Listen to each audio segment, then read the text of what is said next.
Tem um monte de perguntas aqui, doutor. Tem mais uma por telefone, é verdade. Priscila de Guarulhos. Olha, ela fala o seguinte: meu processo está na justiça há 3 anos. No começo do ano, o pai da minha filha foi preso e não foi feito o acordo. O que devo fazer? Muito bem. Como eu mencionei antes, o fato de ocorrer a prisão não desonera o devedor de pagar, né? Ele pode ser preso novamente. Aí, se ele for preso e não pagar, se ele não tem bens para ser... Porque a cobrança, ela se faz... Ela tem 2 vias para você cobrar. Tem que ser só por dinheiro, doutor? Ou você pode, sei lá, empenhorar alguma coisa? Sei lá, ele tem uma pode moto penhorar, e não tem dinheiro, mas tem uma moto. Se ele tiver patrimônio, esse patrimônio, como em qualquer dívida, pode ser penhorado, não é? E ser convertido nesses alimentos devidos aí, nessa dívida alimentícia. Mas aí quem que tem que vender essa moto? Por exemplo, ele está preso, ele tem um bens, ele tem uma moto. O juiz que decide, o Poder Judiciário determina a penhora do bem e depois ele é vendido em leilão. Demora uma eternidade, mas recebe, né? Demora, recebe, se tiver bens. Porque também, se não tiver, ele vai ser preso, vai ser solto, pode ser preso novamente, ser solto novamente, e aí a gente chega numa situação em Quanto tempo a pessoa fica presa quando paga? Até 90 dias. Aí sai... Geralmente de 60 a 90 dias. Não é? Aí ele saiu, ele continua devendo. Mas aí, doutora, eu fico pensando, se a pessoa está desempregada, não tem um couro de, sabe, um gato para puxar pelo rabo, como que a pessoa vai conseguir esse dinheiro? Quando a pessoa ela é intimada para pagar em 3 dias, ela também pode procurar o Poder Judiciário e demonstrar, eu não tenho condições, eu estou desempregado, eu estou passando necessidades. Na verdade, essa lei existe porque tem muita gente que não paga tendo condição. Exatamente, há uma tendência da pessoa fugir porque as pessoas, elas transferem, não é? Um relacionamento, mas, ele doutor, acaba, as pessoas acabam tendo dificuldade de entender que precisa pagar a pensão para o filho, acho que está pagando por outro cônjuge e assim tenta fugir da responsabilidade. O senhor disse da pessoa que está desempregada, não exime dela a responsabilidade de pagar. Não. Só que ela entra, por exemplo, se ela recebe essa intimação que o senhor falou, ela vai até o juiz, através de um advogado, explica por que não tem condição de pagar, mas depois, na hora que as coisas se acertarem, tem que pagar. Justifica, vai continuar devendo, o juiz pode determinar um prazo, não é? Dizer assim, olha, então tudo bem, durante os próximos 6 meses fica suspensa a cobrança, e depois paga os ele tem que pagar, retroativo. Tem que pagar, a dívida vai ficando ali. Não é exoneração. Não é? É adiamento. Suspensão. Você adia aí o pagamento, porque o fato de estar desempregado não elimina, não extingue a obrigação de pagar alimentos. Tá. A Daniela Lima, de Ipanema. Pagamento de pensão está relacionado ao direito de visita? Se o pai atrasa a pensão, o direito de visita fica mantido ou não? Não está relacionado. Não é?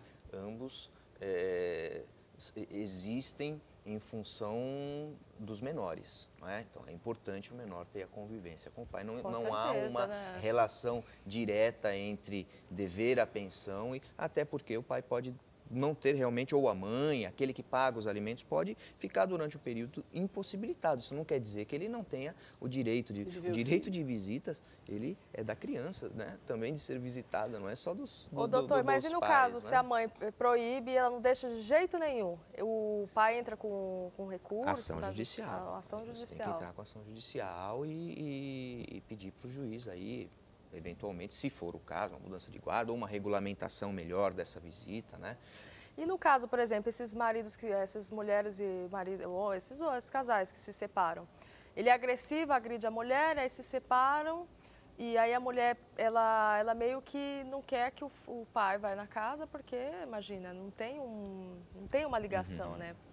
Não, isso vai ser decidido porque tem lá na regulamentação às vezes o juiz até proíbe mesmo, né? Pode proibir se o pai é violento, corpos, né, que fala, né? Tem a separação de corpos que você faz preliminarmente, então, mas se há uma situação dessas, aí sim você pode proibir as visitas, não é? Porque aí é uma visita prejudicial, não tem sentido, o pai é agressivo, ele vai visitar o filho para agredir o filho, Não é? Agora, quando a incompatibilidade é só do casal, aí você pode criar meios para contornar isso. Olha, o problema deles é entre eles. Então, por exemplo, o cônjuge pode buscar os filhos na casa dos avós, pode buscar na escola, e você regulamentar a visita sem que haja esse encontro direto dos dois para evitar o atrito. Esse conflito, né? Doutor, o Anderson diz o seguinte, aqui de São Paulo, ele fez 18 anos e o pai dele tirou a pensão dele em um mês e não avisou nada. Só que ele está fazendo faculdade e agora ele não sabe o que fazer, nem como pagar a faculdade. Então, vamos lá. O pai dele tirou como? Deixou de pagar? Deixou de pagar. Se o pai dele não pediu a exoneração para o juiz... Ele está dizendo, tirou minha pensão em um mês, mas eu não fui avisado de nada e estou fazendo faculdade. Se o pai dele não tomou a providência de pedir a exoneração perante o juiz, não deve ter pedido, senão ele saberia, não é? O pai dele, na verdade, está devendo a pensão. Ele pode procurar o juízo e cobrar então essas pensões atrasadas. Exatamente. Ele pode cobrar? Pode cobrar, sim. Tá.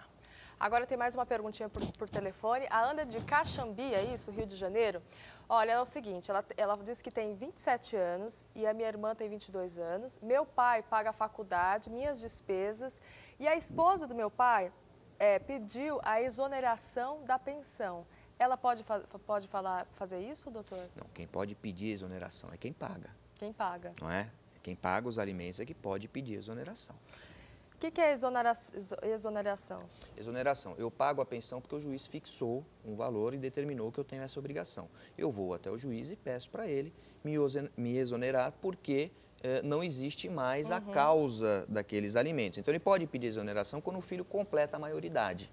Se o juiz entender que é caso, diz assim, olha, ele completou 18 anos, mas ele já tem um emprego, ele ganha muito bem, está com a vida feita, não precisa receber alimentos dos pais, não é? Ele exonera os pais dessa obrigação.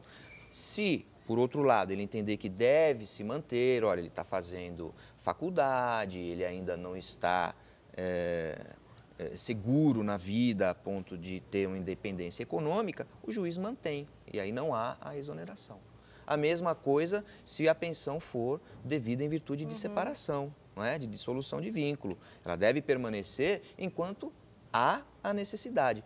Hoje, comumente, se fixa durante um prazo determinado, não é? Entendi. Então, olha, fica fixado que uma parte vai pagar para outra durante 2 anos, uma pensão, e até para incentivar que a outra procure um emprego, não é? Procure se restabelecer. Reestruturar mesmo, né, doutor? Se reestruturar. O objetivo não é que ninguém fique sustentando ninguém a vida ad toda, eterno, né? não é? Quer dizer, não é para ser esse o objetivo. Não. Né? A lei é muito clara, não é? Se há necessidade, se a pessoa não pode se manter com o seu trabalho ou com os seus bens. Inexistindo a necessidade, não tem por que manter a pensão alimentícia. Certíssimo. Doutor, muito obrigada pela sua participação aqui no Manhã Maior.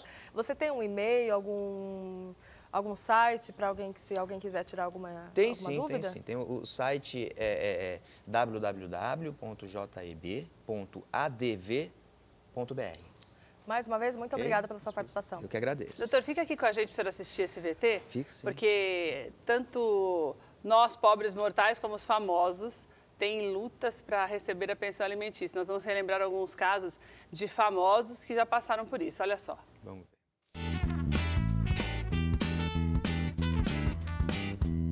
Pensão alimentícia é uma ajuda que os pais que vivem separados devem fornecer aos filhos. Porém, não se trata de algo tão simples assim. Caso a mãe fique com os filhos, os pais que devem pagar essa quantia, ou vice-versa. Outro caso também é de pensão para ex-marido ou ex-mulher. Trata-se de um direito assegurado por lei e o seu descumprimento acaba causando a prisão pelo não pagamento do benefício. A pensão alimentícia já foi discutida entre muitos casais famosos. Separações com ou sem filhos, tranquilas ou agitadas, como acordos ou brigas, o importante era sair da relação com algum dinheiro. O relacionamento entre o jogador Alexandre Pato e a atriz Stephanie Brito é um exemplo disso. Os dois se casaram em uma cerimônia de luxo em julho do ano passado. Mas, após 9 meses, os dias de princesa deram lugar a brigas na justiça pela pensão alimentícia. Depois de tanta confusão, ficou estipulado que o jogador deve desembolsar uma quantia de R$50 mil por mês para a ex-amada até março de 2012. O ator americano Charlie Sheen também foi obrigado a pagar cerca de R$90 mil à sua ex-esposa Brooke Miller, que tem a guarda de seus filhos Box e Max. O casal se separou no início de 2010, após o ator ser preso, acusado de agredir a esposa durante uma briga. Além da pensão estipulada, Miller também irá receber mais de $1 milhão, incluindo parte de uma mansão em que a família morava. E não para por aí. O ator ainda precisa pagar uma pensão parecida para sua ex-mulher Denise Richards, que tem a guarda de suas outras 2 filhas. O casal se separou em 2006. No caso da cantora Britney Spears, é o contrário. É ela quem paga uma pensão no valor de R$40 mil para o ex-marido, Kevin, com quem teve 2 filhos. Além disso, como ele está com a guarda das crianças, a loirinha ainda paga cerca de R$60 mil para os gastos que o ex-marido tem com os filhos, resultando cerca de R$100 mil por mês.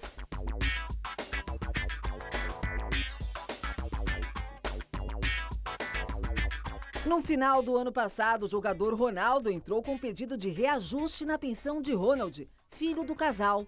O fenômeno e a ex-mulher Milene Domingues entraram em um acordo e o valor acertado pela Justiça Espanhola foi de aproximadamente R$25 mil por mês. Mas quem tem direito à pensão? Como o valor é estipulado? Essas e outras dúvidas você tira agora, no estúdio do Manhã Maior.